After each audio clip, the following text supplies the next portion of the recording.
ஸ்ரீ அமிர்தாவை வாழ வைக்கும் வாஸ்து சாஸ்திரம். உங்கள் குழந்தைகள் நன்றாக படிக்கவும், உங்கள் பெண்களுக்கு விரைவில் திருமணம் நடைபெறவும், வெளிநாடு சென்று பொருள் ஈட்டவும், தொழிலில் வெற்றியும் லாபமும் பெறவும், இளைஞர்கள் நல்லதொரு வேலை வாய்ப்பு பெறவும், உங்கள் அனைத்து லட்சியங்களும் நிறைவேற மாமியார் மருமகள் சண்டையை தடுக்கும் வாஸ்து. வாஸ்து சாஸ்திர முறைப்படி வழியினை கூறுகிறார் வாஸ்து பேராசிரியர், வாஸ்து ஆலோசகர், விஜய் டிவி புகழ் டாக்டர் MSR மணிபாரதி அவர்கள். முன்பதிவுக்கு RG ஜனனி, போன் 9865376115. நாயேனையும் இங்கொரு பொருளாக நயந்து வந்து நீயே நினைவின்றி ஆண்டு கொண்டாய் என்னை உள்ள வண்ணம், பேயேன் அறிவும் அறிவு தந்தாய் என்ன பேறு பெற்றேன் தாயே மலைமகளே செங்கன்மால் திரு தங்கச்சியே. அதாவது நாய் போல் இருந்த என்னை நீ எப்படி இருந்தேனோ அப்படியே என்னை எடுத்துக்கிட்டே, பேய் போல இருந்த இந்த அறிவுக்கு நீ நல்ல ஒரு விளக்கம் தந்தாய். அப்படி இருக்கக்கூடிய உன்னை நான் அடைந்ததற்காகவும், உன்னோடு நான் பாசமாக இருப்பதற்காகவும், என்னை நீ பாச புதல்வனாக ஏற்றுக்கொண்டதற்காகவும் என்ன பேறு பெற்றிருப்பேன் அப்படிங்கிற ஒரு தன்மையில் இந்த பாடலை அபிராமி அந்தாதியை அபிராமி பட்டர் அவர்கள் பாடியிருக்கிறார்கள். இங்கே அந்த நாயேனையும் இங்கொரு பொருளாக அப்படின்னு அவர் தன்னை எளிமைப்படுத்தி கொண்டார். ஆனால் நாயை போல் வள் என்று குலைத்து கொண்டு தாயை ஏசிக்கொண்டிருக்கிறான் அப்படின்னு சொல்லுகிறாங்க பல பெண்கள். அப்போது அந்த தாய்மார்கள் நாயை போல் இவன் ஏன் ஏசுகிறான், தாயை போற்ற வேண்டாமா? கடவுளை எங்கோ இருக்கக்கூடிய இறைவியை தன்னுடைய தோழியாக, தன்னுடைய தாயாக, தனக்கு அன்பாக தன்னுடைய அறிவை தந்தவளாக எண்ணி அந்த மகான் எந்த அளவுக்கு சிந்தித்தார் என்று பார்க்கும் பொழுது, மன்னனே வெக்கி தலைகுனியச் செய்தவன் ஒரு மகான். அப்படிப்பட்ட இந்த பூமியில் ஒரு தாயை ஏசுகிறான் அப்படின்னு பார்க்கும் பொழுது, இங்கே எந்த அளவிற்கு வாஸ்து குறைபாடு இருந்திருந்தால் இந்த அமைப்பு பாதிக்கும் அப்படின்னு நம்ம பார்க்கும் பொழுது தான் கிழக்கு அக்னி பாகத்தினுடைய தவறு இந்த பையனை குணம் கெட்டவனாக மாற்றி இவன் ஒரு நாயை போல், சில சமயங்கள் அப்படி சொல்லாதீங்கன்னு இந்த அம்மா சொல்கிறாங்க. ஏன்னா அது கூட நன்றி உள்ளது, வாழை ஆட்டிட்டாவது கொஞ்சம் நல்லதாக இருக்கும் அப்படின்னு. ஆனால் அதுவே கடித்து விடுகிற சூழ்நிலை போல இங்கே கிழக்கு அக்னி தவறு இருக்கும் பட்சத்தில் அந்த வீட்டினுடைய தாயை இந்த மகனை நோகடிக்க செய்கிறான். எனவே தாய்மார்களே, உங்கள் பையனெல்லாம் உங்களை திட்டுறான்னா முதல்ல உங்கள் வீட்டை இப்படி வெளியில் பாருங்கள். அப்படி பார்க்கும் பொழுது எந்த குறைபாடு கண்ணுக்கு தெரியுதுன்னு நோட் பண்ணுங்கள். நான் சொல்கிற குறைபாடு தெரியும். கிழக்கு அக்னியில் நீங்கள் கொடுத்துருக்கக்கூடிய கழிவறை வளர்ச்சி பெற்ற அமைப்பாக இருக்கும் பொழுது நல்ல பையன், வெளியில் போகிறான் அப்படியே தங்கம். ஆனால் வெளியில் அதே அம்மாவை புகழ்வான், எங்கள் அம்மா எனக்காக பட்டினியாக இருப்பா, நான் போய் சாப்பிடலைன்னா. ஆனால் உள்ளே நுழைஞ்ச உடனேயே கத்துவான், நான் வருவேன்னு தெரியாதா எடுத்து வைக்கிறதுக்கு என்னன்ட்டு. இவன் வந்தது லேட்டு, ஆனால் அந்த அம்மாவை சொல்லுவான். இதுக்கெல்லாம் வாஸ்து தான் அம்மா குறை. ஆகையினால நீங்கள் திருத்துறதுக்கு முயற்சி பண்ணுங்க. அதுக்கு நான் தான் சார், அதாவது ஒரு ஒர்க் பண்ணுற லேடி ஆகட்டும், இல்லை அந்த வீட்டு ஐயாவாகட்டும், வெளியே போயிட்டு வீட்டுக்குள்ளே ஏண்டா வர்றோம் அப்படின்னு நினைக்கிற சூழ்நிலையில் நிறைய வீடுகளில் இப்போ இருக்குது சார். வீட்டுக்குள்ளே நுழைஞ்ச உடனே 2 பேர்த்துக்கும் பிரச்சனை, அம்மாவுக்கும் மனைவிக்கும் பிரச்சனை. இதுக்கு நடுவில் பேசாமல் ஆஃபீஸ்லேயே கூட 1 மணி நேரம் இருந்துடலாம் போல இருக்குது அப்படின்னு நினைக்கிறவங்க நிறைய பேர் இருக்காங்க. 1 மணி நேரம் இருந்துருவீங்க, 8 மணி நேரம் டியூட்டி 9 மணி நேரம் இருப்பீங்க, ஏன்னா 10 மணி நேரம் இருக்கலாம். ஆனால் இந்த வீடு நீங்கள் குறைபாடாகவே வச்சிட்ருக்கீங்க. நீங்கள் 15 மணி நேரம் இருந்தாலும் அந்த ஆஃபீஸ் வேலை நடக்காது. காலையில் அம்மாவும் சம்சாரமும் சண்டை போட்டுக்கிட்டாங்களே, ஒரு காரணமும் இல்லையே. இந்த பக்கம் இருதலை கொல்லி எறும்பு போல யாருக்காக பேசுறது? விசாரிக்கும் போது நியாயமான கோரிக்கையா தான், தனித்தனியாக கேட்கும் பொழுது நியாயம்தான். பொதுவாக உட்காரும் பொழுது 2 பேரும் மழுப்புறாங்களே, என்ன பண்ணுறது? ஏன் இந்த தவறு? இப்போ பார்த்தீங்கன்னா வடக்கு பக்கத்துலேயும் தெற்கு பக்கத்துலேயும் உள்ள தவறு மேற்கு நைதிரியத்தோடு இணைஞ்ச உடனே ஈசானியம் அவுட் அப்படின்னு ஆயிடுது. ஈசன் அப்படின்னு சொல்லக்கூடிய பாகம், ஈசான்யம்னு சொல்லக்கூடிய பாகம், அந்த வடகிழக்கு பாகம், சனி மூலை என்று சொல்லக்கூடிய பாகம். ஏன் ஈசன் சனீசன், ஈஸ்வரன் சனீஸ்வரன். அப்போது சிவபெருமானாக இருக்கக்கூடிய ஸ்தானம் வம்பாகும் பொழுது அவருடைய அந்த ஆற்றல் முடமாக்கப்படுவதால் முடவன் சனி அப்படின்னு சொல்லப்படுது. அப்போ முடவன் சனின்னு ஸ்தானம் பெறும் பொழுது இங்கே இருக்க உன்னுடைய மனம் முடமாக வேண்டுமா இல்லையா? அப்போது இந்த அம்பாளை தலையில் தூக்கி வச்சுக்கிட்டு ஆடுறானே, பாதியை கொடுக்குறானே, அப்படி கொடுத்தும் பயனில்லாமல் போகுதா இல்லையா? இங்கே தான் நீங்கள் சிந்திக்கணும். அதாவது கடவுளை நீங்கள் எந்த அளவுக்கு போற்றுகிறீர்களோ, எந்த அளவுக்கு புகழ்கிறீர்களோ, எந்த அளவுக்கு நேசிக்கிறீர்களோ, எந்த அளவுக்கு இறைவன் நமக்கு இந்த வாழ்க்கையை தந்திருக்கிறான்னு நம்புகிறீர்களோ, அந்த நம்பிக்கைக்கு மூலமாக நீங்கள் உங்கள் வீட்டை கொடுத்திருக்கிறீர்களா? இதுதான் என்னுடைய கேள்வி. இதைத்தான் வாஸ்து கேட்க சொல்லுது. நான் கேட்கல. எனக்கு இந்த ஞானத்தை கொடுத்தவன் யார்? அதே இறைவன், அதே ஈசன். ஈசனுடைய அமைப்பு இதில் பார்த்தீங்கன்னா வேறுபாடான கற்பனைகளில் இருந்தாலும், மத வேறுபாடுகள் இருந்தாலும், அங்கே கொடுக்கப்பட்ட செயல்கள், அங்கே வழிபாட்டு முறைகளில் கடைபிடிக்கக்கூடிய முறைகள் சில இடங்களில் பொதுவானதாக வருகிறது. இப்போது நான் ஒரு கிறிஸ்டின், என் பொண்ணுக்கு நான் கல்யாணம் பண்ணணும், நான் என்னென்ன செய்யணும் அப்படின்னா அந்த மோதிரத்துக்கு உண்டானதை நான் பண்ணுறேன். மாப்பிள்ளைக்கு நிச்சயதார்த்தம்னு பண்ணும். அதையே தான் இந்துவாக இருக்கக்கூடிய எங்கள் அண்ணனும் பண்ணுறார். அதையே தான் இஸ்லாமாக இருக்கக்கூடிய என்னுடைய தோழனும் பண்ணுறார். அப்போது இங்கு பெண்ணை கட்டி கொடுப்பது என்பது பொதுவான முறை. ஒரு பெண் துன்பப்படக்கூடாது என்று நபிகள் நாயகம் சொல்கிறார். அதைத்தான் தான் பாதின்னு சொல்லி ஈசன் சொல்கிறான். அதையே தான் மரியாள், அன்னை மரியாள் அப்படின்னு பெண்ணை போற்றுகிறோம். இங்கே எங்கேயும் இழிவு கிடையாது. ஆனால் செயலில் ஏன் இழிவு வந்தது? ஏன் கொச்சைப்படுத்துகிறோம்? வெறும் காமத்துக்கு சொந்தமானவளா? இல்லையே, போற்றுதலுக்கு உரியவள் அல்லவா?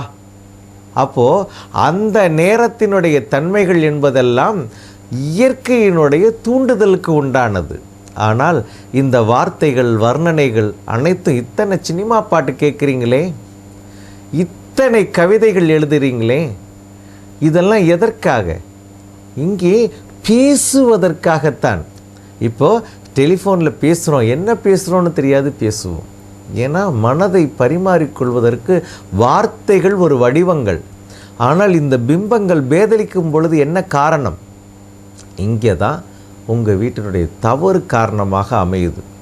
அதனால தான் கல்லூரி பெண்கள் எல்லாம் கல்லூரிக்கு செல்லும் பொழுதே எங்களுடைய துணைகளை நாங்கள் தேர்ந்தெடுக்க வல்லவர்கள், ஆகையினால் பெற்றோர்களே அங்கீகாரம் கொடுங்கள் என்று ஒரு போராட்டம் நடத்துகிறார்கள். இதை ஒரு கல்லூரி பெண்ணே என்னிடம் ஒரு பேட்டியாக கேட்ட கேள்வி இது.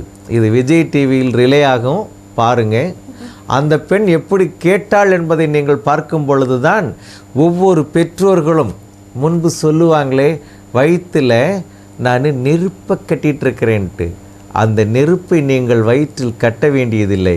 இறைவன் ஏற்கனவே வடவா முகாக்கினின்னு கொடுத்துட்டான். என்னத்தை போட்டாலும் ஜீர்ணிக்கக்கூடிய நெருப்பு ஆச்சுங்களா? கட்டையாக உள்ளே போட்டு எடுத்தால் சாம்பலாக்கிடுமா. அது மாதிரி கிலோ கணக்கில் சாப்பிட்டாலும் சாம்பலாக்கக்கூடியது. இந்த நெருப்பு பருவமடைந்த பெண்களை வைத்திருக்கும் உங்களுக்கு அதிகமாக இருக்க வேண்டிய அவசியம் இல்லை. உங்கள் வீடு வாஸ்துப்படி இருக்கும் பொழுது தன்னுடைய பார்ட்னரை தேர்ந்தெடுக்கக்கூடிய உரிமை அந்த பெண்ணுக்கு தரப்பட்டிருக்கிறது. அதை நேர்மையான முறையில் அதைத்தான் அங்கீகாரமாக நாம் கொடுக்குறோம். அதற்கு பிறகு வம்பான கதையை பற்றி தான் நீங்கள் கேள்வி கேட்டுட்ருக்கிறீங்க இல்லையா? அப்போது ஏன் வம்பானது? இந்த வாதத்துக்கு தான் உங்கள் வீட்டை திரும்பி பாருங்கள்னு சொல்கிறேன். அதாவது நீங்கள் கொடுக்கறது பூரா தப்பாக கொடுத்துருவீங்க. ஆனால் நீங்கள் போகும்பொழுது அந்த பொண்ணுகிட்ட நான் உன்னைய மகளாக பார்த்துக்குவேன், இவர் அப்படியே நான் தோளில் வச்சு தாங்குவேன். 2 பேரும் பேசின அன்பு மொழிகளில் தவறு இருந்ததா? அல்லது 2 பேர் மாமனார் 2 பேரும் போயிருக்கையில் உன்னை நான் கொடுமைப்படுத்துவேன், உன் முடியை கட் பண்ணுவேன், என் மகனுக்கு மனைவியாக வா சொன்னாங்களா? அப்படியே மல்லிகைப்பூ வாங்கி கொண்டு இப்படி தலையில் வச்சு விட்டு மகாலட்சுமி மாதிரி இருக்கிறேன் ராசாத்தி இப்படின்னு சொன்ன அம்மா தானே இந்த இடத்துல திட்டுறாங்கன்னு நீங்க சொல்றீங்க. சார் எல்லாமே அவங்க தானே சார் பார்த்து முடிவு பண்ணி இது பண்ணப்பட்ட திருமணத்திலேயே ப்ராப்ளம் வருது. இதையே ஒரு 5 வருஷத்துக்கு முன்னால ஒரு பத்திரிகை என்கிட்ட கேட்குது, என்னையா நீ பெரிய வாஸ்து, 2 பேரும் சந்திச்சு கல்யாணம் பண்ணி வச்சாங்க, குடும்பம் வந்து பார்த்து செஞ்சு வச்சாங்க, இது அங்கீகாரம் பண்ணுறோம், இதுக்கு நீ ஒழுக்கமான தன்மைன்னு சொல்கிற, ரைட் வச்சுக்குவோம். இதே ஒழுக்கமான குடும்பத்தில் பிறந்த பெண்ணும் ஆணும் தான் 2 பேரை நேசிக்க ஆரம்பித்தாங்க, இதுக்கு என்னையா சொல்கிற அப்படின்னாங்க. அப்போ தான் நான் சொன்னேன், அதாவது அந்த மாதிரி ஒரு திருமணம் நடந்திருந்தாலும் அது தப்பு அப்படின்னு ஆதியிலையும் சொல்லலை, இப்போவும் சொல்லலை, அங்கீகாரம் இல்லைன்னு தான் அன்னைக்கும் சொன்னாங்க, இன்னைக்கும் சொல்கிறாங்க. அதனால தான் காவல்துறையை நேசிக்கிறோம் அப்படின்னு சொல்கிறாங்க. இப்போ பார்த்தீங்கன்னா சில படங்களில் டெய்லி 2 மாலை வாங்கி வைக்கிறதுன்னு எல்லாம் சொல்லிட்டு மங்களகரமாக நாதஸ்வரத்தெல்லாம் டேப் ரெக்கார்டெல்லாம் போடுற மாதிரி இருக்குது. அப்படின்னா என்ன காரணம் என்றால், இங்கே தெற்கு நைதிரிய பாகம் தென்மேற்கு பாகத்தின் தெற்கு பாக தவறுகள் எல்லாம் அந்த பெண்ணினுடைய அறிவை கொஞ்சம் மழுங்க செய்யும். மேற்கு நைதிரிய பாக தவறும் கிழக்கு அக்னியும் இணை சேரும் பொழுது இங்கே இந்த பையனை, ஆனால் பெண்ணுக்கு ஒரு தவறு இருந்தால் மதிமயங்கும், ஆணுக்கு 2 தவறுகள் சேர்ந்தால்தான் மதிமயங்கும். ஏனென்றால் பெண் எச்சரிக்கையானவளாக கொஞ்சம் இருப்பாள், ஆனால் ஆண் வந்து எச்சரிக்கையை மீறுபவனாக இருக்கிறதுக்கு காரணம் 2 வகையான தவறுகள் சேரும் பொழுது 2 பேரும் சேர்ந்து தவறு அப்படின்னு. அப்போது இதைத்தான் நான் எழுதினேன், விதிவசத்தால் இந்த திருமண பந்தம் நடந்து முடிந்திருந்தாலும் இதற்கு மூல காரணம் 2 வீட்டின் இருந்த வாஸ்து தவறுகளே. அப்போது இந்த 2 வீட்டினுடைய வாஸ்து தவறு நடந்து விட்டது அப்படிங்கும் பொழுது திருத்தி கொண்டால் 2 குடும்பமும் ஒற்றுமை அடையும்னு. இந்த மாதிரி நிறையா குடும்பம் இப்போது பின்னால் சிந்திக்கிறதுன்னு வருது. நான் என்ன சொல்கிறேன், வருமுன் காப்போம்னு சொல்கிறேன். இதுக்கு யாருமா குற்றம்? நீங்கள் உங்கள் வீட்டை தப்பாக வச்சுக்கிறீங்க, தப்பாக எல்லாம் பண்ணிக்குவீங்க, பருவமடைந்த பெண்ணை பற்றி நீங்களே கொச்சையாகவும் பேசுகிறீங்க, அந்த வீட்டில் அந்த பெண்ணை திட்டுறதும் நீங்கள் தான். அவளுக்கு வந்து ஒரு உணர்வுகளினுடைய வெளிப்பாட்டை அவள் வெளிப்படுத்துகிறாள் என்றால் என்ன தவறுன்னு சிந்திக்க வேண்டியது பெற்றோர்களுடைய கடமை அல்லவா? எனக்கு பொம்பளை பிள்ளைலாம் இருக்குது ஆச்சுங்களா. ஆனால் என்ன காரணம் அப்படின்னா, இப்போ பாருங்கள், இப்போ எங்கள் அண்ணன் பொண்ணுக்கு நான் பொண்ணு பார்த்துட்டு தான் இருக்கு, மாப்பிள்ளை பார்த்துட்ருக்கோம். எங்கள் குடும்பத்துக்கு தகுந்த மாதிரி ஒரு ஆள் பார்க்கணுன்னு தானே பார்ப்போம். அப்போ ஜாதக பொருத்தம் இல்லை அப்படிங்கிற ஒரு அமைப்பு வரும்பொழுது நம்ம வந்து நல்ல ஜாதகம் செலக்ட் பண்ணுவோன்னு இருக்கிறோம். இப்போ வந்து அவள் பார்த்திங்கன்னா அத்தனை வகையான உணவு வகைகளையும் பிரமாதமாக செய்யக்கூடியவள். இப்போ பார்த்திங்கன்னா பார்த்தா அழகு தான் அந்த மாதிரி. அப்போ என்னென்னா அந்த குடும்ப பாங்கான அமைப்புகள் தருவதற்கு நம்ம வந்து இப்போ இந்த குரு யோகம் வந்துருச்சு, ரைட், இந்த அடுத்த மாதம் பண்ணிடலாம் அப்படின்னு முடிவு பண்ணுறோம். இந்த மாதிரியான ஒரு அமைப்புகள் கொடுக்கும் பொழுது மாப்பிள்ளை வீடு போய் பார்த்துட்டு வரும் பொழுது தப்பு இருந்ததுன்னா பேசி முடித்த உடனே நம்ம பொண்ணை அனுப்பும் பொழுதே அதெல்லாம் திருத்திக்கிட்டா இந்த தப்பு வரவே வராது. இந்த மாதிரி ஒரு தாய் சேலத்தில் இருந்து கரூரில் இருந்து சேலத்தில் கட்டி கொடுத்த பெண் வீட்டை திருத்துவதற்கு எனக்கு சம்பளம் கொடுக்குறாங்க. திருமணம் ஆனதுக்கு அப்புறம் அம்மா முகத்தையே பார்க்க முடியல அப்படின்னு சொல்லிட்டு இங்கேருந்து கண்ணீர் விடுற எத்தனையோ பெண்களை வந்து இதுதான்மா காரணம், வேற ஒன்றும் இல்லைம்மா. நீங்கள் புருஷன் வீட்டுக்கு போகிறீங்கன்னு வச்சுங்களேன், இப்போ உங்கள் வீட்டை திருத்தி நாங்கள் அனுப்பிச்சிட்டோம்னு வச்சுங்க, அங்கே வந்து உங்களுடைய மனசு நோக்கிற மாதிரி செயல் அப்படின்னு இருக்கும். இப்போ பார்த்தீங்கன்னா ஒரு மேற்கு வீடு இருந்து தெற்கு வீடு அம்மா வீடாக இருந்து போச்சு, நீங்கள் மேற்கு வீட்டில் இருந்தீங்கன்னா அம்மா வீட்டுக்கு வர முடியாது. இப்போ நீங்கள் வாடகை வீடே நீங்கள் போகிறீங்க அப்படின்னு வச்சுக்குவோம், கல்யாணமாகி நீங்கள் ஒரு ஊருக்கு ட்ரான்ஸ்ஃபர் ஆகி போகிறீங்க, உடனே அடுத்த வீட்டுக்கு போகிறோம் அப்படிங்கும்பொழுது இப்போ உங்கள் வீடு வந்து தெற்கு வீடாக இருக்கலாம், சொந்த வீடாக இருக்கலாம், நீங்கள் மேற்கு பார்த்த ஒரு வீடாக போயிட்டீங்கன்னா பகையாகி போகும். வாஸ்துப்படி இருந்தாலும் தாய் வீட்டுக்கு வர முடியாத தன்மையை தரும். இப்படின்னு பல சப்டிவிஷன் இருக்குது. இப்போ எல்லோரும் வாஸ்துன்னா என்னையா 4 திசை என்னமோ அடுப்பு அங்கே இருக்கக்கூடாதுங்கிற அவ்வளோ தானே, ரைட்டு, என்ன இப்படிங்களாம். ஆனால் சிந்திங்கன்னு சொல்கிறேன். நீங்கள் யாரையும் இப்போ யாரும் பாருங்கள், என்கிட்ட வந்து எத்தனையோ இன்ஜினியர் என்னை வந்து திட்டத்தான் செய்கிறாங்க. ஆனால் எங்கூட இருக்கிற இன்ஜினியர் ஒழுங்காக இருக்கிறாரா இல்லையா, எனக்கு அதுதான் வேணும். எத்தனை பேர் என்னமோ பண்ணலாம், அதை பற்றிலாம் எனக்கு அவசியம் இல்லை. இப்போ இதே ஊரில் பார்த்தீங்கன்னா அசோசியேஷனே என்னுடைய அலுவலக திறப்பு விழாவுக்கு வந்து தான் போயிருக்கு. அப்போ அத்தனை பேர் மோசம்னு அர்த்தமா? கிடையாது. என்ன அப்படின்னா அவங்க என்ன சொல்கிறாங்க தெரியுங்களா? இப்போ இன்ஜினியர்ஸுடைய குறைபாடுகள் எல்லாம், ஐயா உங்கள் பேரை நாங்கள் சொல்கிறோம் கேட்க மாட்டேங்கிறாங்க ஐயா, இதுக்குன்னு என்ன அடப்போப்பா அதுக்கு ஒரு ரூம் கட்டுவேன்னு சொல்கிறாங்க ஐயாங்கிறாங்க. நாங்கள் மீறி சொன்னால் எங்களுக்கு வேலை போயிடுங்களே ஐயா, நாங்களும் ஒரு 40 பேருக்கு வேலைக்காரங்களெல்லாம் வச்சுட்ருக்கோங்க, எங்களை நம்பி 40 குடும்பம் இருக்குங்கிறாங்க. இங்கே குற்றவாளி யார்? இன்ஜினியரா? யோசிக்கணும். அதாவது குற்றவாளி நீங்கள். இன்ஜினியர் 40 குடும்பத்தை வாழ வச்சுட்டு அவரும் தன்னுடைய தன்மையை தக்க வச்சுக்கிட்டு அடுத்த பில்டிங் போயிடுவார். இங்கே வீணாகிற வாழ்க்கை யாருடையது? அதனால் நீங்கள் அடுத்தவங்களை குற்றம் சொல்கிறதுன்னெல்லாம் வச்சுக்காதீங்க. உங்களுக்கு தேவை உங்கள் வாழ்க்கைனா முடிவு பண்ணுங்க. சப்போர்ட் பண்ணுறோம் வாஸ்துவில். என்னுடைய சிசியை வந்து ஹெல்ப் பண்ணுவாப்பில். நான் வந்து இங்கே பண்ணி கொடுத்துட்டு போகிறேன்னா சூப்பர்வைசிங்க்கு ஒரு அத்தாரிட்டி கொடுக்குறோம். ஏன்னா தப்பாக புரிஞ்சுக்கிற தன்மை எல்லா இதுலேயும் இருக்குது. நேரடியாக சிட்டிங்கில் உக்காந்து பேசும் பொழுதே இந்த ஊரில் எத்தனை தொழிலதிபர்கள் எத்தனை கேள்வி கேட்டாங்க என்னக்கிட்டேங்கிறது அந்த குடும்ப பெண்களுக்கும் தெரியும், அவங்களுக்கும் தெரியும். இத்தனைக்கும் வேற ஒருத்தனாக இருந்தால் சாஸ்திர சட்டம் செஞ்சா செய்யலைன்னா போ அப்படிம்பான். ஆனால் நான் அதனுடைய பிரச்சனையை எடுத்து சொல்லி, நாளைக்கு நீங்கள் இதை இப்படி எடுத்திருக்கீங்கம்மா, நம்ம பையனுடைய வயசு 17ம்மா, இன்னும் ஒரு 2 வருஷத்தில் அவன் நல்லா வந்து இன்னும் கொஞ்சம் நல்ல பண்புக்கு வரணுங்கம்மா, அதுலேருந்து 5 வருஷத்தில் நாம் கல்யாணம் பண்ணி வைக்கணும்மா, நீங்கள் சொன்ன தன்மைங்கம்மா அவரே பண்ணிக்கிற மாதிரி அமையுமா அப்படின்னவொன்னு தான் நினைக்கிறாங்க. ஓ, அவ்வளவு ஆழமான செய்தி இருக்கிறதா? ஏன்னா இது உங்களுக்கு தெரியாது. நீங்கள் தெரிஞ்சவங்களுக்கு தான் பார்த்துக்கணும். வயிற்றுக்குள்ளே இருக்கக்கூடிய குடல் இத்தனை மீட்டருன்னு அளந்து வச்சுட்டான் கடவுள். இத்தனை மீட்ரு தானே டாக்டருக்கு தெரியும். அத்தனை மீட்ரு இருக்கான்னு நீங்கள் ஸ்கேலை பிடிச்சிட்டு டேப்பு பிடிக்க முடியாது. நினச்சி பாருங்கள். அப்போது உண்ணக்கூடிய உணவு செமிக்குது அப்படின்னா அது வாஸ்துத்தன்மை சரியாக இருந்தால் தான் நடக்கும், இல்லைன்னு நடக்காது. சார் இப்போ வந்து ஒரு பாடல் வருது சார், அதாவது வந்து அண்ணாந்து பார்க்கின்ற மாளிகை கட்டி அருகினில் ஓலை குடிசையிட்டு அப்படிங்கிற மாதிரி. நான் வந்து வாடகை வீட்டில் தான் இருந்துகிட்ருக்கேன். ஆனால் எனக்கு சொந்த வீடு வாங்கணும், வாகனம் வாங்கணும், இதெல்லாம் ஆசை இருக்குது. ஆனால் அவ்வளவுமே கனவாக மட்டுமே இருக்குது. இதை வந்து நிறைவேற்ற முடியுமா அப்படின்னு சொல்லிட்டு ஒரு அன்பர் கேட்டிருக்காங்க சார். அதாவது வாடகை வீட்டில் இருக்கிற நான் பெரிய மாளிகைக்கு சொந்தக்காரனாக ஆக முடியுமா அப்படின்னு. ஏன் முடியாது? நம்ம குடியரசுத் தலைவரே அதானே சொல்லிட்டு இருக்காரு, கனவு காணுங்கள் அப்படின்ட்டு.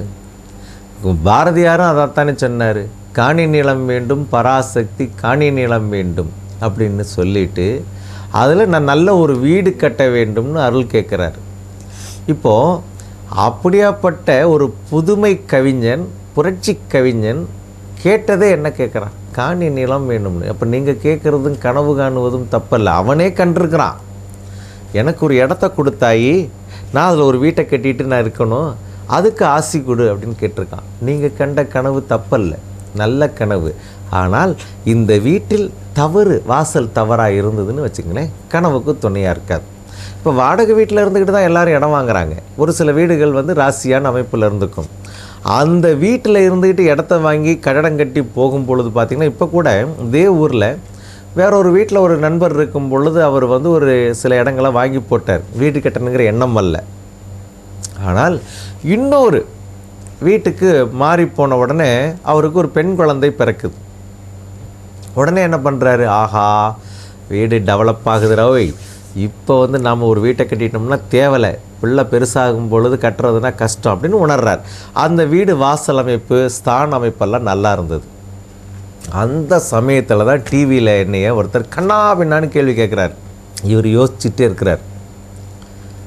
நம்ம கேட்குற கேள்வியெல்லாம் இருந்தால் நல்லா கேட்குறான்னு மாட்டிக்கிட்டான் இருந்தால் அப்படின்னு பார்த்துட்ருக்கிறார். அதற்கு நான் வந்து அவர் கேட்ட வேதத்தின் அடிப்படையில் இருக்கும் பொழுது யாகத்தின் தன்மைதான் பலன் தரும், ஆகையினால உன் வாஸ்து வேலை செய்யாது, இந்த மாதிரி ஜோதிடனெல்லாம் இப்படி ஏமாத்துறான் அப்படி ஏமாத்துறான்னு சொன்னான். நான் சொன்னேன், அப்போ வேதத்தினுடைய அடிப்படைன்னு நீங்கள் எடுத்தீங்க இல்லையா, அதிலேயே ரிக்வேதத்தில் கணக்கியல்னு சொல்லும் பொழுது ஜோதிடமும் வாஸ்துவும் வந்ததே. அதுவும் 5வது வேதமாக இருந்த வாஸ்துவை 4வது வேதத்திற்குள் கொஞ்சம் ஒழித்து வைப்போம் அப்படின்னு வேதத்தில் கொண்டு வந்தாங்கங்கிறதெல்லாம் இருக்குதே. இதையெல்லாம் படிக்கும் பொழுது அதில் உள்ள வாஸ்துவை மட்டும் ஏன் விட்டீங்கன்னு கேட்டேன். சார், அப்படி ஒரு நல்ல விஷயத்தை ஏன் சார் அந்த வேதத்துக்குள்ள ஒளித்து வைத்தார்கள்? எல்லாமே அப்படித்தாங்கம்மா. வெளிப்படையாக சில அமைப்புகள் தர முடியாதுமா. கடவுள் பார்த்திங்கன்னா நம்மளுடைய உறுப்புகளை கூட கண்ணுக்கு மேலே இமைன்னு ஒன்று கொடுத்து அதை மூடுறதுக்கு தாமா சொல்லியிருக்கிறான். நல்ல விஷயங்களை பாரு, கெட்டதுன்னா மூடிக்கோன்ட்டு. நாம் என்ன பண்ணுறோன்னா கெட்டதை இப்படி நல்லா பார்த்துட்டு நல்லதுன்னா மூடிக்கிறோம்மா. அப்போ உள்ளே இருக்கிறதை படிப்பதற்காக தான் கண்கள் தரப்பட்டிருக்கு வேதத்தினுடைய வெளிப்பாடுகளில். நாம் என்ன பண்ணுறோம், மேலோட்டமாக எது ஈஸின்னு பார்க்குறோம். இப்போ அதை கூட முதல்லலாம் எங்கள் வீட்டிலலாம் பார்த்திங்கன்னா எங்கள் பாட்டி அருமையாக கடவுள் பாட்டெல்லாம் பாடுவாங்க. அவங்க சொன்ன 1-2 தான் இப்போ நான் ஏதோ கொஞ்சம் வளர்றேன்னு நினைக்கிறேன். அதே நேரத்தில் இப்போது எங்கள் மாமா அவங்கெல்லாம் இசை பாரம்பரியமாக சங்கீதத்திலே பெரிய ஊர்னவர். பார்த்திங்கன்னா சுரசாகித்யம்லாம் நிறையா பண்ணியிருக்கிறாரு. திருப்புகளுக்கெல்லாம் சுரசாகித்யம் பண்ணியிருக்கிறாரு. இப்போ ஒரு காலம் ஆகிட்டார். ஆனால் நான் இந்த அளவுக்கு வளருவதற்கு சங்கீதத்தில் கொஞ்சம் ஞானம் நான் பாடலாம் தெரியாது. நீங்கள் உடனே சுரத்தை பற்றிலாம் கேட்டு ராகத்தை பற்றிலாம் கேட்டுறாதீங்க. அதாவது அந்த கலைஞர்களை ஆதரிக்கிறதுன்னெல்லாம் ஒரு இசை மேடைகளெல்லாம் நடத்தி நிறையா இசை கலைஞர்களெல்லாம் நாங்கள் பாட வச்சுருக்கோம், குழந்தைங்களெல்லாம் பாட வச்சுருக்குறோம். அதாவது என்னென்னா படிக்கணும், அதனுடைய அமைப்புகளை புரிஞ்சுக்கணும்.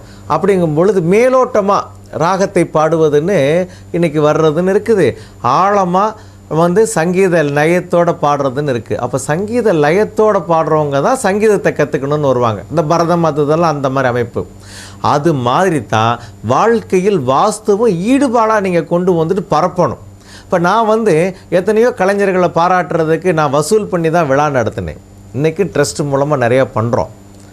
ஆனால் இந்த ஈடுபாடை எல்லாரும் கொண்டு வரணும்னு நினைக்கும் பொழுது எல்லாரும் ஏற்றுக்கிறது இல்லை. கண்ணா பின்னான்னு பாடுறா, இதை கொண்டாந்து வச்சுட்டு இருக்கேன், ஒரு சினிமா பாட்டு போட்டால் ஆகாதா அப்படின்னு டிவி ஆன் பண்ண பாடுங்க. அதாவது சந்தோஷம் உங்களுக்கு. நீங்கள் எதை வேணாலும் பார்க்கலாம், எதை வேணாலும் ரசிக்கலாம். அதே நேரத்தில் நல்ல சங்கீதம், இல்லம் சங்கீதமானால் உள்ளம் சந்தோஷமாகும் அப்படின்னு முதல்ல ராஜ் டிவியில் என்னுடைய விளம்பரம் போடும் பொழுது போட்டாங்க. இன்றைக்கும் அதை நான் ஃபாலோ பண்ணிகிட்ருக்கேன். மதியினால் விதி செய்வோம் அப்படின்னு நான் ஒரு கான்செப்ட் கொண்டு வந்தேன். அதைத்தான் அத்தனை பெரியவங்களும் அங்கீகாரம் பண்ணியிருக்காங்க. ஜோதிடத்தில் நம்மளுக்கு நேரம் நல்லா இல்லைன்னா அப்புறம் என்ன செய்ய முடியும், எல்லாம் விதி விட்டது அப்படின்னு சொல்கிறாங்க இல்லையா சார்? விதி எங்கேம்மா விட்டது? எங்கேயும் விடலம்மா. அதாவது விதி மதியில் ஒளிந்து கொண்டிருக்கிறது. அதாவது இப்போ நீங்கள் ஒரு வாஸ்துப்படி வீடு அமைங்க அப்படின்னு சொல்கிறது விதி அல்லம்மா.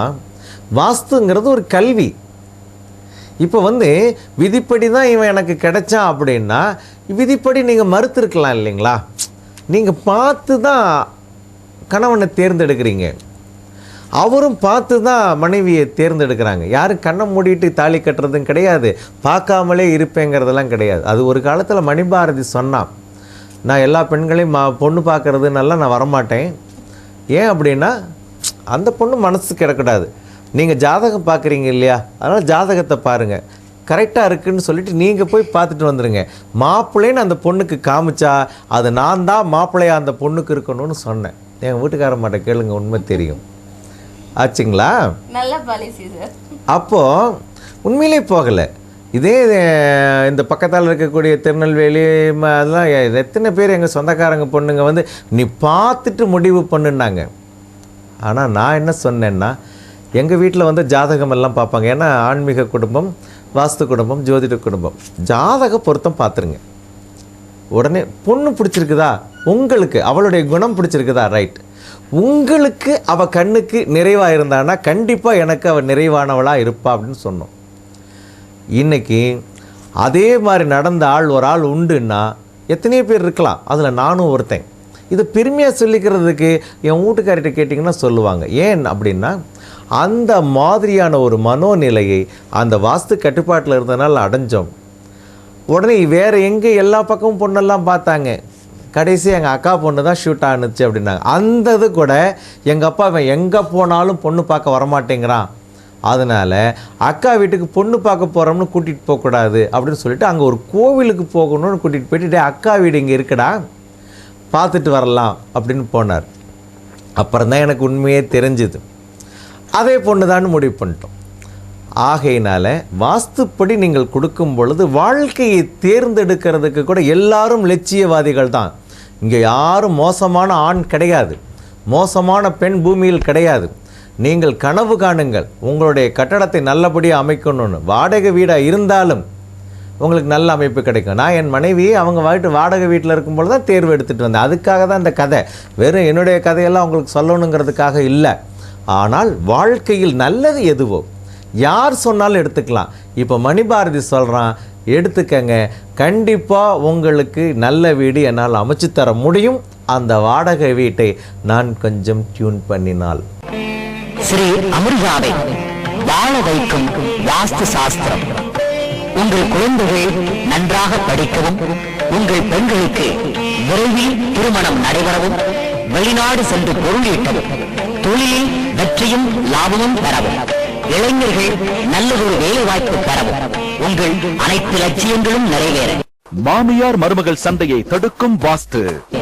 வாஸ்து சாஸ்திர முறைப்படி வழியினை கூறுகிறார் வாஸ்து பேராசிரியர், வாஸ்து ஆலோசகர், விஜய் டிவி புகழ் டாக்டர் MSR மணிபாரதி அவர்கள். முன்பதிவுக்கு RG ஜனனி, போன் 9865376115. சார், அதாவது வந்து 2 நண்பர்கள் சார், பாலியத்துலேருந்தே நல்ல பழக்கம், நல்ல 2 பேர் ஃபேமிலிக்குள்ளே நல்ல அண்டர்ஸ்டாண்டிங் எல்லாமே இருந்துட்டு வந்தது.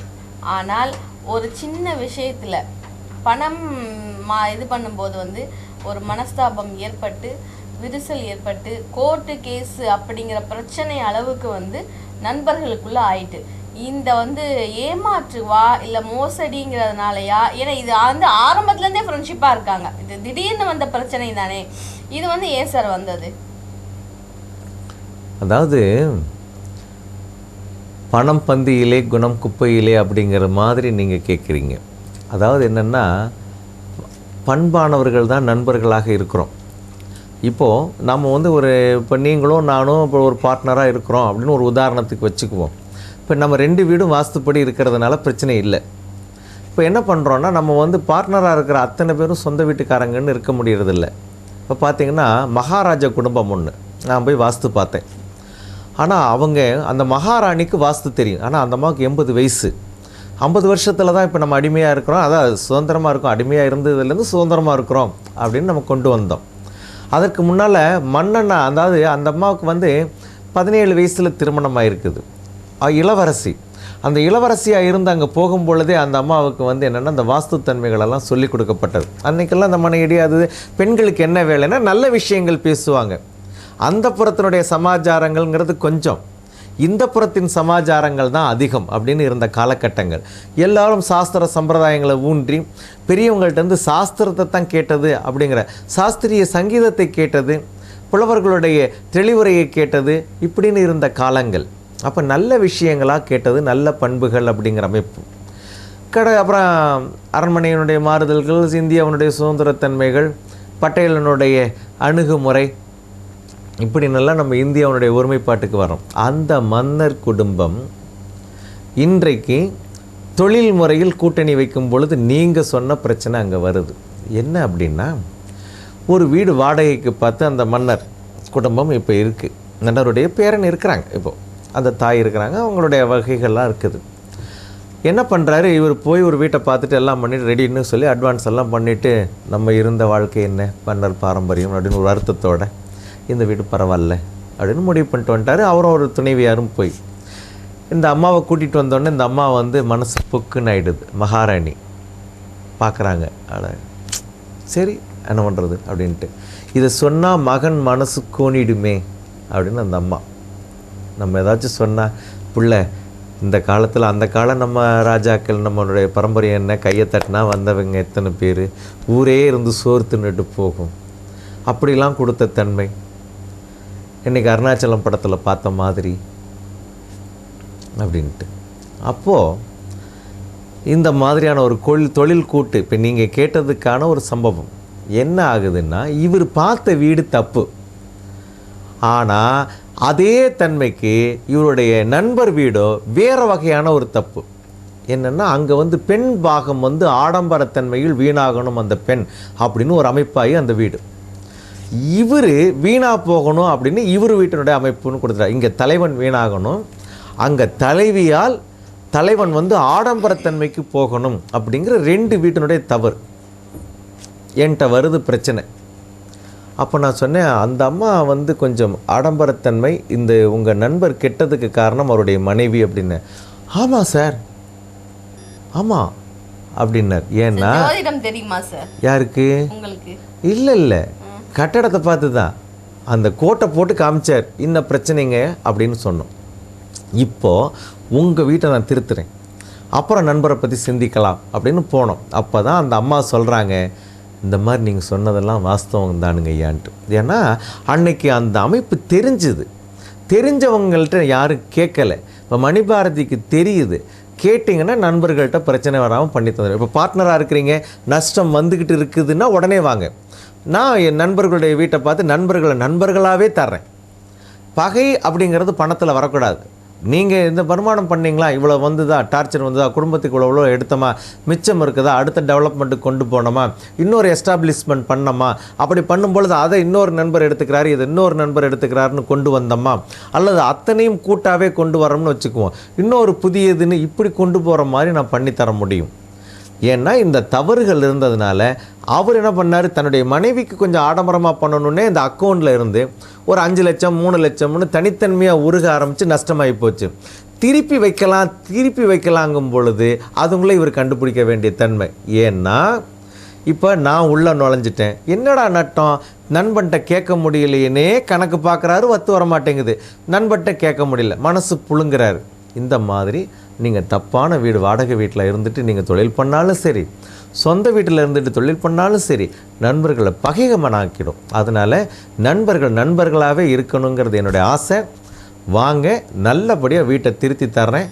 அதற்கப்புறம் நீங்கள் தொடர்ந்து 1000 ஆண்டு காலங்களுக்கு நட்புகள் தொடரட்டும். ஒரு படத்தில் கூட பார்த்தீங்கன்னா நண்பர்கள் 2 பேரும் ஒன்றா இருப்பான்.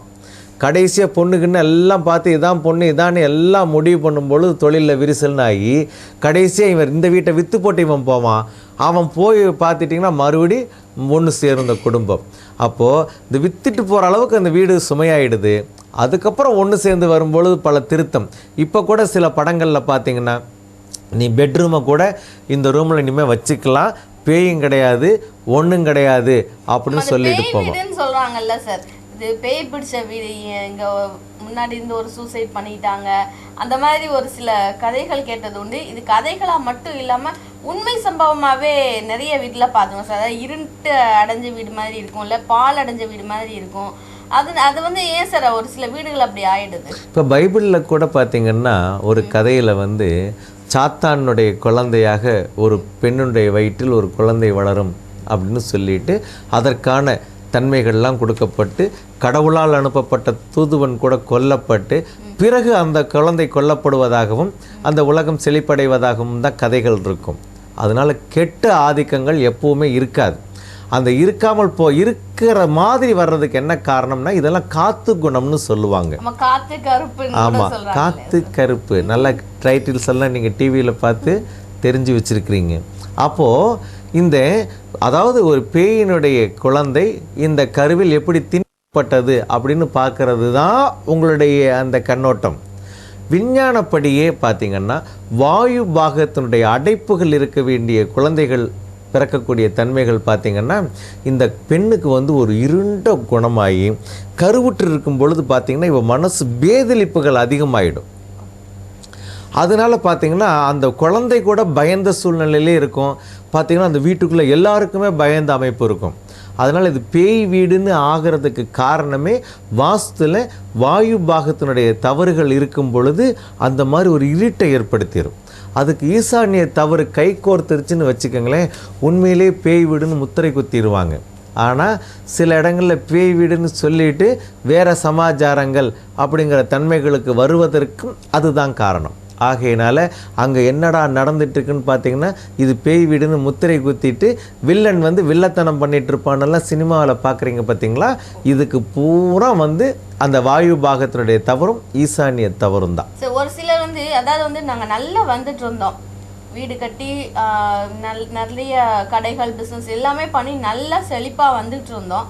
ஆனால் திடீர்னு என்ன ஆச்சோ, யார் கண்ணு பட்டுச்சோ, இல்லை செய்வினை வச்சுட்டாங்களா என்னன்னு தெரியல, வீட்டில் இருக்கவங்களுக்கு எல்லாம் நோய் அதிகமாக இருக்குது, வீட்டில் ஒருத்தருக்கும் பிரச்சனையாக இருக்குது, சண்டை சச்சரவு இப்படி வந்து அடுக்கடுக்காக வந்துட்டுருக்கு, யாரோ செய்வினை வச்சுட்டாங்க போல அப்படின்னு சொல்கிறாங்களே சார். அந்த செய்வினை அப்படிங்கிறது வந்து வாஸ்துவில் கட்டுப்படுமா சார்? இப்போ செய்வினை வச்சுருந்தாங்கன்னா கண்டிப்பாக அத்தனை பேரும் சாகணுன்னு தானே வச்சுருப்பான். ஒருத்தன் வைக்கிறான்னா அத்தனை பேரும் செத்து போகணுன்னு தானே வைக்கிறான்.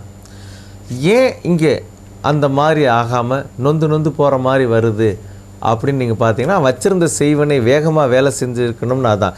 நீங்கள் பாதி தவறு பாதி நல்லதுன்னு நீங்கள் கொடுத்துட்றீங்க. இப்போ பார்த்தீங்கன்னா தென்மேற்கு பாகத்தில் இப்போ கூட நான் ஒரு வீடு போய் பார்த்துருந்தோம். அப்படி பார்க்கும் பொழுது தென்மேற்கு பாகத்தில் வந்து அவங்க என்னென்ன தவறு இருக்கக்கூடாதோ அதெல்லாம் கொடுத்து வச்சுட்டாங்க. அப்படி கொடுத்து வச்சதுனால என்ன ஆகிடுதுன்னா அவங்க பொருளாதாரம் வீணாகிடுது. இப்போ புதுசாக வீடு கட்டி ஒரு வருஷத்துக்கு உங்களுக்கு பெரிய பாதிப்புகள் இருக்காது. வாஸ்து குற்றமுள்ள வீட்டில் வாஸ்து தெளிவாக இருக்கிற வீட்டுக்கு நீங்கள் 2 வருஷத்துக்கு ஆதாயத்தை உடனடியாக பார்க்க முடியாது. இதுதான் முரண்பாடு. ஏன்னா இது அங்கே தான். ஏன்னா இது கிராஜுவலான வளர்ச்சியாக காமிச்சுக்கிட்டே கொண்டு வந்து லாங் ஸ்டாண்டிங் ஆக்கி போடும். ஆமாம், ஆஹா அதே தான். ஆனால் இந்த குறைபாடாக இருக்கிற வீடு பார்த்தீங்கன்னா உடனடியாக ஒரு லாபத்தை கொடுத்துரும். உடனே அப்படியே மயங்கி ஆஹா அப்படின்ட்டு அப்புறம் பார்த்திங்கன்னா அப்படியே இந்த ஸ்லோ மோஷனில் படத்தில் காமிக்கிற மாதிரி நம்மளை விட்டு ஒவ்வொன்றா விலகி போயிட்டே இருக்கும். இது வந்து சரியான நேரத்தில் கண்டுபிடிச்சி அந்த யோகம் வரும் பொழுதே புது வீட்டுக்குறீங்க ஒன்றும் இல்லைங்க. புதுசாக கட்டியிருக்கீங்களா, தப்பாக இருக்காலேன்னு செக் பண்ணுங்களேன், ஃபுல் ஹெல்த் செக் அப்படின்னு பண்ணுறீங்களே. என்ன 40 வயது ஆகிடுச்சா உடனே ஃபுல் ஹெல்த் செக்கப் பண்ணிக்கங்கன்னு சொல்கிறீங்க. நான் என்ன சொல்கிறேன், நீங்கள் ஓரளவுக்கு சந்தோஷமாக இருந்துகிட்ருக்கீங்களா, வாஸ்து குறை இருக்கா இல்லையான்னு தான் பார்த்துருவோமே. அப்போ காசு கையில் இருக்கையிலே நீங்கள் கொஞ்சம் செலவு பண்ணுறதுல தப்பு இல்லைன்னு நிவர்த்தி பண்ணிங்க, நல்லாயிருக்கும். என்ன பெரிய அமைப்புன்னு வீணாகி நொந்துட்டுருக்கீங்களா, அப்போவாது பாருங்கள், இன்னும் இருக்கிறத காப்பாற்றுறதுக்கு முயற்சி பண்ணுவோம். பூட்டி இருக்கிற யூனிட்டுகளெல்லாம் திறக்கிறதுக்கு ஏற்பாடு பண்ணுவோம். அல்லது ஒரு யூனிட்டையாவது ரன்னிங் பண்ண வைப்போம், பொழப்புக்கு வழி பார்ப்போம். இப்போ புள்ள சம்பாத்தியத்துலேயும் பையன் சம்பாத்தியத்துலேயும் நம்ம வந்துட்டுருக்கேன்னு வேதனைப்பட வேண்டியதில்லை. ஏன்னா இதெல்லாம் நான் பார்த்த வீட்டுகளில் நடந்த பிரச்சனை. ஒருத்தரே வந்து நிறைய தொழில் பண்ணி என்ன பண்ணாலும் லாஸ் ஆயிடுது அப்படின்னு சொல்லி கேள்விப்பட்டிருக்கேன். நான் என்ன சொல்கிறேன், நீங்கள் ஒரு தொழில் 2 தொழில்னாலும் கிடையாது, 1000 தொழில் பண்ணுங்க, வேண்டான்னு சொல்லலை. இந்தியா முழுவதும் பிரான்ச் வைங்க. தொழில் சரியில்லைன்னு சொல்லிட்டு அடுத்த தொழில் மாத்தினா அது சரி வரல, இந்த ராசிக்கு இது நல்லா இருக்கும்னு சொல்லிட்டு அடுத்த தொழில் மாத்தினா அதுலேயும் டவுன்ஃபால், இப்படியே ஆயிட்டு இருக்குல்ல. இன்டர்நேஷ்னல் லெவலில் நான் உங்களுக்கு பிரான்ச் தர்றேன் ஆச்சுங்களா. முதல்ல நீங்கள் இருக்கக்கூடிய வீட்டை முதல்ல சரி பார்த்துக்கங்க, அதுக்கப்புறம் ஒவ்வொரு ஸ்தாபனத்தை வளர்ச்சி தருவோம். இப்போ பார்த்தீங்கன்னா நீங்கள் வீட்டை ரெடி பண்ணிங்கன்னா ஒரு ஸ்தாபனத்தில் குறைபாடு இருந்தால் அந்த ஒரு ஸ்தாபனத்தினுடைய பிரச்சனை வெளியில் தெரிய ஆரம்பிக்கும் பொழுது ஓய் மணிபாரதி சொன்னாப்லடோய் உடனே கூப்பிடு, வேகம் வந்துடும். அப்போது ஒவ்வொரு தன்மையாக பண்ணலாம். இப்போ மணிபாரதி சார் வந்து வெளிநாடு போகிறாரா, பரவாயில்ல ஜனனியை கூப்பிடு, அந்த அம்மாவும் ஈக்குவலானாலும் முதல்ல தப்பிக்கிறதுக்கு வழி சொல்லிடுவாங்க, நிரந்தர தீர்வு வேணால் அவர்கிட்ட கேட்டுக்கலாம். அவ்வளோதான் ரெமெடி. முதல்ல தண்ணிக்குள்ளே விழுந்தோன்னா மையத்தை பிடிச்சி இழுத்துட்டு வந்துட்டிங்கன்னா போதும்மா. அதுக்கப்புறம் நம்ம வயிற்று அமுத்துறதா அல்லது இன்ஜெக்ஷன் பண்ணுறதா அப்படிங்கிறதெல்லாம் ரெண்டாவது. முதல்ல உயிரை காப்பாற்றணும், நொந்து போகாமல். சார் இப்போ வந்து ஒரு கட்டடத்தில் வந்து தவறான இது இருக்கும்போது வந்து இவ்வளோ பிரச்சனைகள், நோய் அதிகம் இருக்குது, வறுமை வர சூழ்நிலை இருக்குது, பிரச்சனை வருதுக்கு இவ்வளோ இருக்குது, இவ்வளோத்தையும் வந்து தடுக்கிறதுக்கு வந்து prevention is better then cure இல்லையா? வர்றதுக்கு முன்னாடியே காப்பாற்றிக்கிறது அப்படிங்கிற, லேண்ட் வாங்கும் போதே உங்களை பார்த்துறது பெட்டர் இல்லையா சார்? அதுலேருந்து நீங்கள் என்னென்ன ஸ்டேஜஸில் நீங்கள் என்னென்ன செய்தீங்க சார்? ஆஹா, அதாவது இப்போ இடத்தேர்வு அப்படிங்கும் பொழுது தருண் கிருஷ்ணகாந்த்னு என் ஃப்ரெண்ட் ஒருத்தர் இருக்கிறார். கிட்டத்தட்ட ஒரு 25 மனைகளை நாங்கள் போய் பார்த்துருக்குறோம், ஒரு 4-5 மாதமாக ஒவ்வொரு தவணை அப்படிங்கிற மாதிரி. இதை விட இன்னொருத்தர் இருக்கிறார், மயூரி அப்படின்னு சொல்லி ஒரு குடும்பம், கிட்டத்தட்ட 1 வருஷமாக இடம் பார்த்துருக்குறோம். ஒவ்வொரு இடம், நான் மெட்ராஸுக்கு வாரத்துக்கு ஒரு தவணை போவேன், ஒவ்வொரு தவணை 4 இடம் 5 இடம் பார்க்குறது இதாகாது. சாச்சை இதெல்லாம் நம்மளுக்கு ஒத்து வராது, இப்படியே தள்ளணும். 1 வருஷம் கழிச்சு, ஆனால் ஒவ்வொரு தவணையும் எனக்கு சம்பளம் உண்டு. இதுக்காகவே அவங்க வீட்டுக்காரர் கமெண்ட் அடித்தார், என் சம்சாரம் சொல்கிறான்னு சம்பளம் வாங்கிக்கிட்டே இருக்கிறீங்க சார் அப்படின்னார். நான் சொன்னேன், ஒரு தவணை நீங்கள் எனக்கு கொடுக்குற சம்பளத்திலேருந்து இந்த இடத்துலேருந்து தப்பிக்க வச்சேன் இல்லையா, இதுக்கு நீங்கள் எனக்கு ஆயுள் முழுவதும் கப்பம் கட்டணும். வாங்க வேண்டான்னு சொன்னால் 5 மடங்கு சம்பளம், வாங்குன்னு சொன்னால் 1 மடங்கு சம்பளம். அதனால் நான் வாங்க வேண்டான்னு 5 தவணை சொல்லியிருக்கேன், 5 மடங்கு வாங்கியிருக்கிறேன் அப்படின்னு. இப்படி 1 வருஷம் பார்த்தோம். ஏன் அப்படின்னா அந்த மனை ஒவ்வொன்றும் ஒவ்வொரு ஆங்கிள். இப்போ பார்த்திங்கன்னா கொஞ்சம் இப்படி வளருது அப்படி வளருது. ஸ்கொயர் ஃபீட் ரேட்டு பார்த்தோம்னு வச்சுக்கோங்களேன், நம்ம நிறைய கழிக்க வேண்டியது இதெல்லாம் வரும் பொழுது வெட்டியாக கழித்து வீணாக்கிறதுக்கு நீங்கள் கொடுக்கக்கூடிய பணம் அப்படின்னு கணக்கெடுத்தால் ஒரு இடம் வந்து 18 லட்சம் ரூபாய், அரை கிரவுண்டு, ஒரு கிரவுண்டு 36 லட்சம் ரூபாய். இப்போ 18 லட்சம் ரூபாய் கொடுத்து வாங்கக்கூடிய இடத்துல நம்ம வந்து கொஞ்சம் வேலை அப்படின்னு செஞ்சுட்டு தப்பிக்கிறதுல நமக்கு லாஸ் ஆகிறது 3 லட்சம் ரூபாய் அப்படின்னா, இப்போ மணிபாரதி கொடுத்தது மிச்சமா 3 லட்சம் உங்களுக்கு மிச்சமா? யோசனை பண்ணி பாருங்கள். இப்படி இடம் பார்க்கும் பொழுதெல்லாம் நம்ம நல்ல அமைப்புன்னு எடுத்தோம். அதுக்கப்புறம் ஒரு பிரம்மாண்டமான அமைப்பு, ஒரு பெரிய பிரச்சனையிலலாம் மீட்டி கொடுத்தோம். அவங்க வீடெல்லாம் இதெல்லாம் நாங்கள் லைவ் இந்த நிகழ்ச்சியிலெல்லாம் எக்ஸ்பிளைனே பண்ண முடியாது. அவ்வளவு சீக்ரெட்டான வைக்கப்பட்டிருந்த வீடுகள், அதிலெல்லாம் என்னென்ன பிரச்சனைலாம் கண்டுபிடிச்சோம். இன்றைக்கெல்லாம் நிறைய வீடுகள் பழைய ராஜா காலத்து முறைகள் படி ரகசிய அமைப்புகளெல்லாம் தரப்பட்டிருந்தாலும் அதுலேயும் அந்த பிரச்சனைகள்லாம் கண்டுபிடிச்சி கொடுத்த ஒரே ஆள் நான் தான். அதுக்கப்புறம் இன்றைக்கி பார்த்திங்கன்னா சும்மா வெல்த்டாக இருந்துகிட்ருக்குறாங்க. அதுக்கப்புறம் கட்டடம் பிரமாதமாக கொடுத்தோம். அப்படி கொடுக்கும் பொழுது லாங் ஸ்டாண்டிங் அத்தனை பிரச்சனையிலேருந்து நியூட்ரலைஸ் கொடுத்தேன் நான். சரி, இப்போ இடம் தேர்வு செஞ்சதுக்கு அப்புறம் வந்து கட்டட அமைப்பு கொடுக்கும்போது வந்து ரூம்ஸ் வந்து நீங்கள் சொல்கிற மாதிரி சொல்கிற அளவில் நீங்கள் சொல்கிற டிசைனில் தான் கொடுக்கணுமா சார்? ஏன்னா எங்களுக்குன்னு இந்த ரூம் கொடுக்கணும் அந்த ரூம் கொடுக்கணும் அப்படின்னு சொல்லி விருப்பம் இருக்கும் இல்லையா? உங்களுடைய விருப்பத்தில் வாஸ்து என்ன, இதுதான் நான். அதாவது அதுக்காக நீங்கள் வந்து கண்ணை திறந்துட்டே கிணத்துல விழுவேன்னு சொன்னால் விழலாம்னு சொல்கிறதுக்கு நான் வேண்டியது இல்லையே. நான் எதுக்கு? அது கிணறுப்பா கூடாதுமா அப்படின்னு சொல்லிவிட்டு நீ என்னம்மா அது இது பார்த்தா உனக்கு பள்ளம் தெரியலையா? இல்லை சார், மேலே வந்து ஷேடோவாக இருந்ததுங்களா, அதனால் அந்த பாசம் படர்ந்துருந்ததுங்களா, நான் புல்லாக்குன்னு நினச்சிட்டேன் அப்படிங்கிறீங்க. இப்போ கூட சமீபத்தில் பத்திரிகை செய்தியில் வந்து ஒரு குளத்தினுடைய புல் பார்த்ததில் டீச்சர்ஸ் எல்லாம் கவனிக்காமல் விட்டாங்க, அந்த குழந்தை காணாமல் போயிடுச்சுங்கிறாங்க. அது மாதிரி முதல்ல இந்த சுற்றுப்பயணத்துக்கு போக முன்னே அதெல்லாம் நாமளும் கொஞ்சம் டெஸ்ட் பண்ணிவிட்டு உக்காந்துருந்தோம்னா அந்த குழந்தை இழந்திருக்க முடியாது இல்லைங்களா? இதுதான் இந்த மாதிரி இழப்பு வருமுன்னா நான் தப்பிக்க வைக்கிறதுனால நீங்கள் வந்து முதல் கடவுளாக வாஸ்து நினைங்க, அதை கொண்டு வர தூதுவனா என்னை நினைங்க. சார், இப்போ பிளான் போட்டு நீங்கள் தந்துடுறீங்க இல்லையா சார்? பிளான் போட்டுக்கு தந்ததுக்கப்புறம் கட்டடம் எழும்புது. இந்த கட்டடம் வந்து சரியான அளவில் இருக்கா? நம்ம கொடுத்த பிளான் படி நீங்கள் சொன்னீங்க சார், கிழக்கு பக்கம் வந்து நான் இருந்து வாசல் கொடுத்தேன், அவர் வந்து மாற்றி வந்து கொடுத்துட்டாரு அப்படின்னு சொல்லிட்டு. இப்போ இந்த கரெக்டிவ் இதெல்லாம் பார்க்கறதுக்கு நீங்கள் நேரில் வந்து பார்த்து தரீங்களா? பின்ன அதோட என்னமா வேலை இருக்குது? நீங்கள் தான் கட்டடத்துக்கு நீங்கள் வந்து ஒரு இன்டீரியர் டெக்கரேஷன் ஒரு ரூமுக்கு 1.5 லட்ச ரூபா செலவு பண்ணுறேங்கிறீங்க. ஆனால் வாஸ்துக்குன்னு ஒரு சில ஆயிரத்தை செலவு பண்ணுறதுக்கு யோசிச்சிங்கன்னா வாஸ்துக்காருக்கு என்ன பஸ்ஸு, ஃப்ளைட்டு, ட்ரெயின் இதெல்லாம் சும்மாவாக இருக்குது? இந்த செலவை ஷேர் பண்ணிக்கணும். அதாவது நம்ம ஒரு 3% நம்ம கட்டடத்துக்கு ஒதுக்கணும். அப்படி ஒதுக்கிட்டோம்னு வச்சுக்கோங்களேன், இன்னும் கோணல் இல்லாமல் நம்ம நிவர்த்தி பண்ணிக்கலாம். 5 ஸ்டேஜ் வாஸ்துக்காரங்க வர வேண்டியது அவசியமாகுது. இடம் வந்து நீங்கள் சதுரிக்கிறதுன்னு ஒரு ஸ்டேஜ். அப்படி சதுரித்து பேஸ் எடுக்கும் பொழுது நம்ம வந்து நூலை பிடிச்சிக்கிட்டே வானம் தோண்ட முடியாது, கரெக்டாக தோண்ட முடியாது. கொஞ்சம் அகலமாக தோண்டி கல் வைப்போம். அப்படி வைக்கும் பொழுது ஒரு நூல், அதாவது 1 இன்ச்சு திரும்பினுச்சுன்னா உங்களுடைய 70 அடி தூரத்தில் பின்னால் போகும் பொழுது கிட்டத்தட்ட 1.5 அடி வித்தியாசமாகி போகும். இப்போ இந்த மூளை கிராஸ் பார்க்குறதுன்னு செக் பண்ணும் பொழுது பார்த்திங்கன்னா டேப்பு 1 இன்ச்சு தொஞ்சுதுன்னா மூளை கிராஸ் வராது. ஆனால் அளவுக்கு இப்படி பிடிச்சி காமிப்பாங்க, உங்களுக்கு கரெக்டாகி போகும்.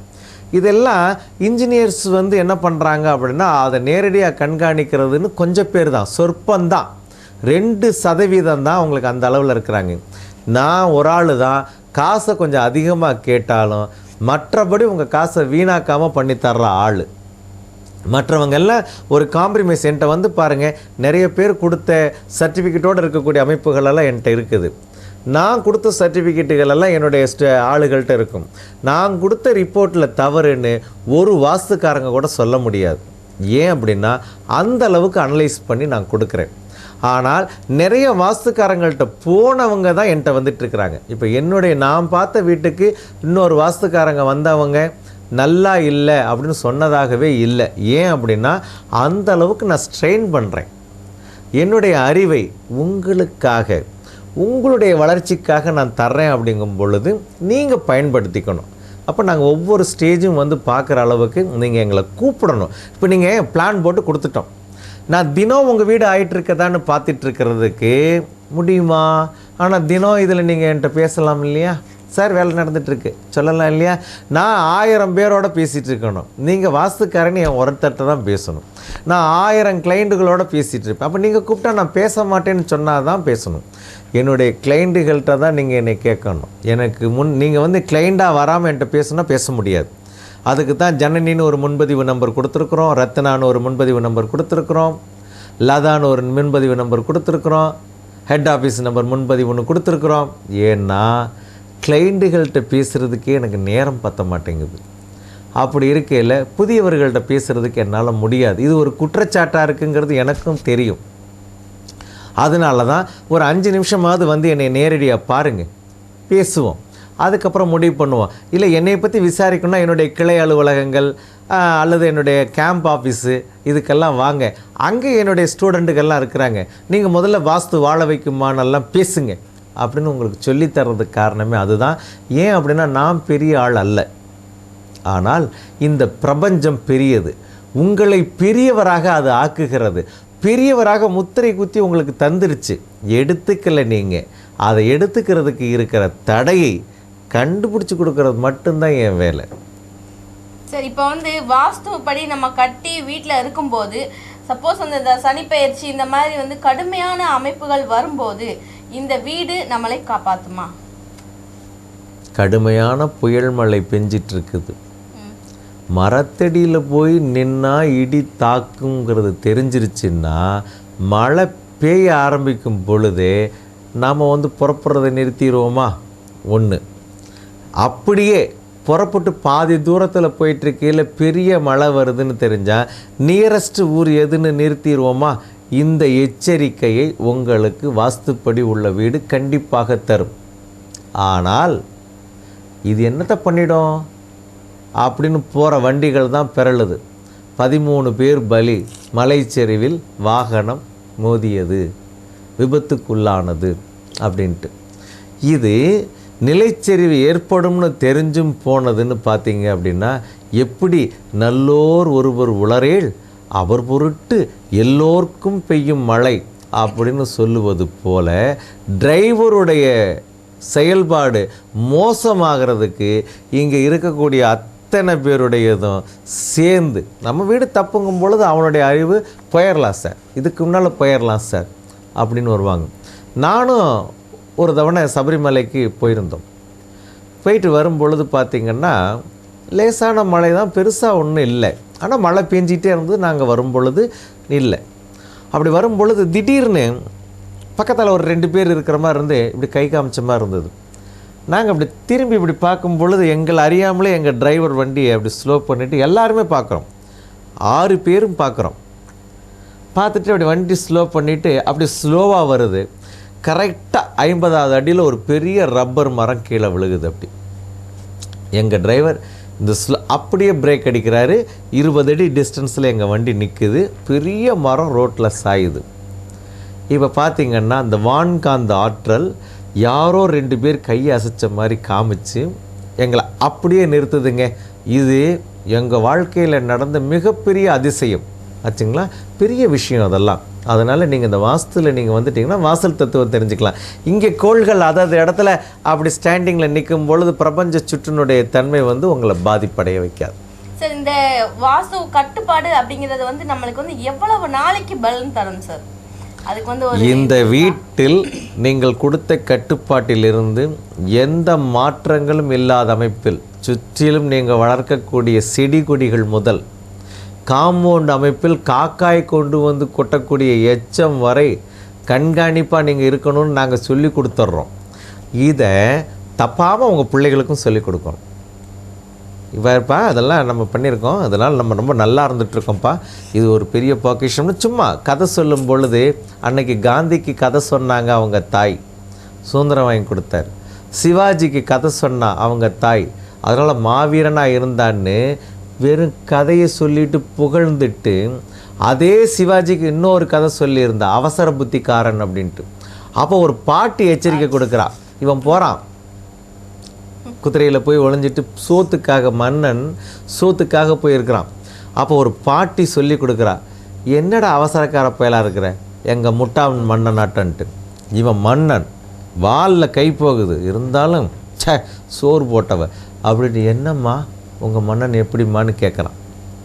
அப்போ தான் ஆமாம் கிறுக்குப்ப போடுற உன்னே மாதிரி தான் நடுச்சோத்தில் போய் புதக்குன்னு கையை வைக்கிற பற்றியா, இது மாதிரி எதிரியை அழிக்கிறேன்னு நடுவில் போய் அடித்து போய் செத்துக்கிட்டு எல்லா பயிலும் போயிட்டுருக்கேன், இவன் தலைமறைவாக இருக்கிறான் அப்படிங்கிறாங்க.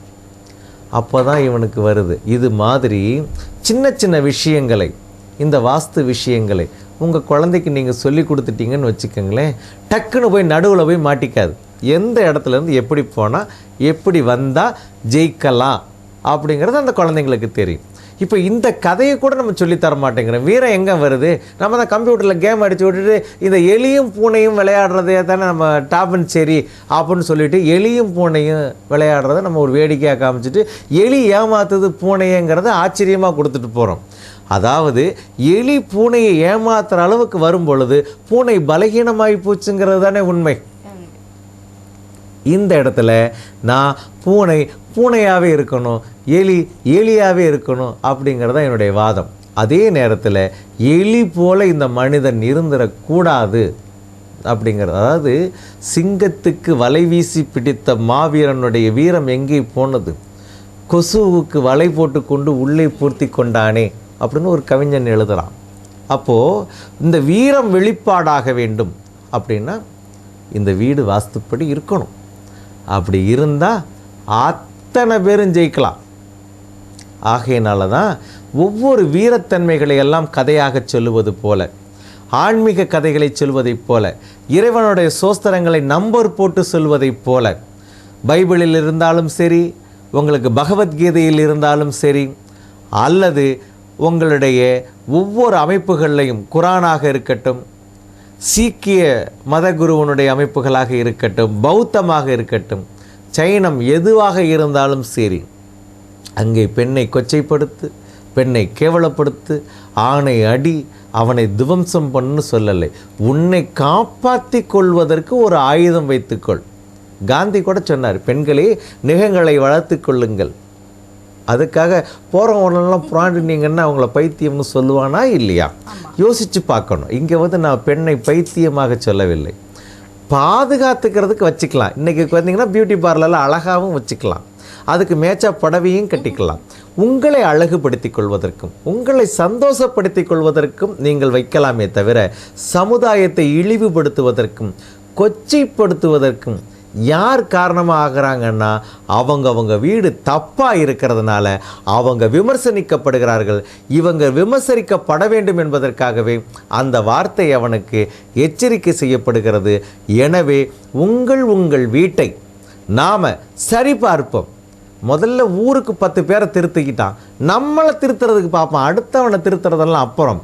உங்கள் மேலே நாய் குலைக்கக்கூடாது அப்படின்னு நினச்சி எச்சரிக்கையை திரும்பி பார்ப்பது போல நாம் போயிட்டுருக்கணும்னா இந்த வாஸ்துத்தன்மையை வலுவானதாக வைத்து கொண்டால் கண்டிப்பாக வாழ்வாங்கு உங்கள் குடும்பங்கள் வளரும், வாழும், செழிக்கும். இது இறைவன் சொன்ன தத்துவம் அல்ல, சத்தியம். அதை தத்துவமாக நான் சொல்லியிருக்கிறேன். அதில் நான் வெற்றி பெறுவதற்கு இந்த தொலைக்காட்சிகள் உதவுகிறது என்றால் பல குடும்பங்கள் வெற்றியாளனாக இருப்பதால் நான் உங்களிடம் சொல்லுகிறேன். ஆகையினால நல்ல முடிவாக எடுங்க.